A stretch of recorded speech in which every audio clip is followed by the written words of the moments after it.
আমরা এখন বীরে শেফা থেকে বীরে শেফা যে এখান থেকে এখন একজন সাহাবী রাদিয়াল্লাহু তাআলা আনহু তার সাহাবীর মাকবারা আমরা জিয়ারত করার জন্য আমরা উঠছি।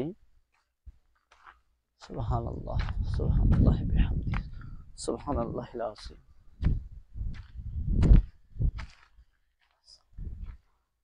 আল্লাহ সালাম আল্লাহ ব্যথা পাইব ব্যথা পাইব।